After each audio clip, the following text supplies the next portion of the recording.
Hi there, I'm Shane Spiers, and welcome to another edition of the Summit Interviews, beaming out to you from the beautiful city of Bath in the UK.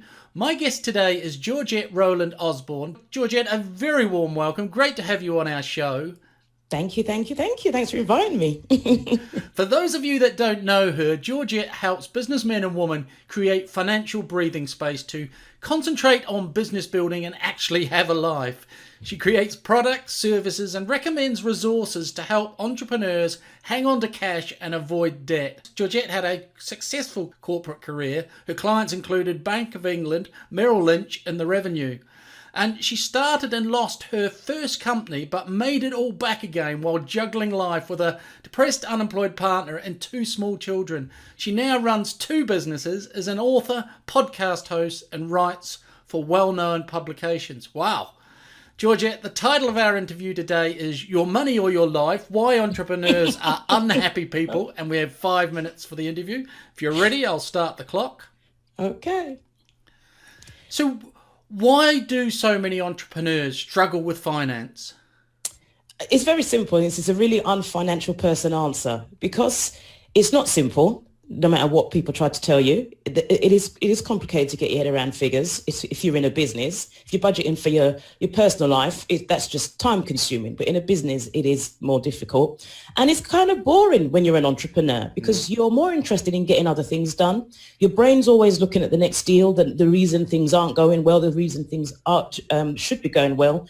What can I be doing? And then someone's saying to you, even if it isn't you personally, double down and look at numbers. Yeah. You just want to see your bottom line. And that's all you want to know. Can I afford to do this? So when you're forced to look at it in more detail, people just zone out. Yeah. And that's what I deal with. They just go, no, Yeah. can't be doing it. That's really why. Yeah. And what's the long-term impact on their business life, and what can they do to avoid problems? Well, I'll tell you what, the long-term impact, if you don't nail it, is quite devastating. I mean, I went into a client the other day and we've shifted them all from the desktop system because I help systemize their businesses now. So they moved from there and they got into the cloud and we're linking it all to their different parts of their business and so on. And they had gone from thinking they had a surplus of profit of 40 grand. By the time we went in there and dug it out, moved everything and looked at it again, they'd made a loss of 75. And they've already spent the money based on their previous assumption. On top of that, there were people getting bonuses out of it and your dividends, and you're not going to get them now. Yeah. And some of them pay up front. The knock-on effect again is at home now. You spent that money because you got to live. So now you thought you had money you don't have, and it just keeps spiraling. And to some people, if you're not a big business or you're a sole trader, that can be quite devastating to always be on the receiving end of not having enough money. And if it's in both places, business and personal, it's soul destroying and people just want to give up. And how's their personal life affected, and how can you separate it from business? You can separate it in terms of how you physically handle it. So you do keep them very separate. Even if you're one person, you haven't got to open a business account. You can have a personal account, but it never touches your personal life, if that makes sense. Yeah. So it's very easy to have a demarcation because I would say the day you let the revenue see a personal item in a business scenario, you open the floodgates for them to go poking around in your life, and you don't want that. The good thing about being in business, you can say that's me and that's the business, even as a sole trader.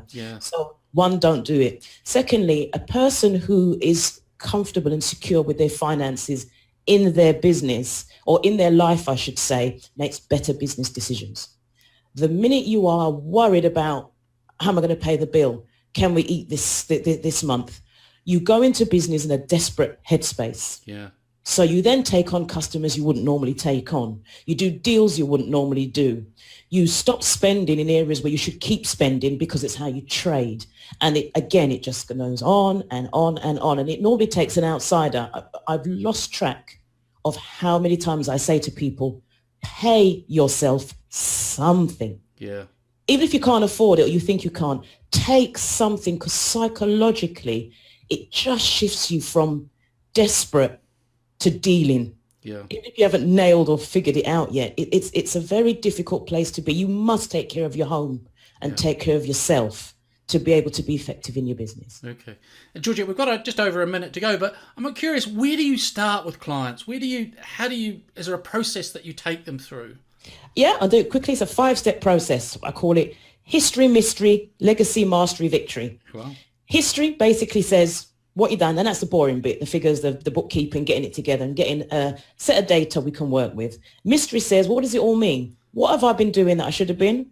What should I be doing that I haven't been? And so on and so on and so on. And just getting people to understand what the story is the money's telling them. Legacy says, what are you doing it for? Why are you here? Why do you care? Why'd you keep going when you'd rather not?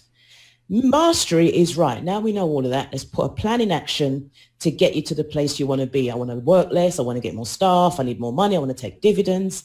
And victory is when we've nailed all of it. Basically, it says, right, now how do we put processes in that means that we don't slip back to the old days, to when it was all going wrong? And it's a circle. It just keeps going. It never ends. It just keeps going round and round. And what I do is put things in place to help them get to each stage, because most businesses get stuck at history and some may move to mystery, but that's as far as it goes. Brilliant. And bang on time. Lovely. Folks, sadly, we've come to the end of our time. So for more resources, there will be a link below the video, and check out the free checklist that Georgette's provided. It reveals 8 tips for entrepreneurs to create a cushion of personal cash. Brilliant, Georgette. Thank you. Thank you, Shane. It's been fun. Thanks for checking out our Summit Scale podcast. If you like what we're doing here, please head over to iTunes and subscribe, rate us and leave a review. It's very much appreciated. And if you want to learn more about the work we do, or are looking for a load of free resources to help with scaling your business, check out our website, www.summitleader.com.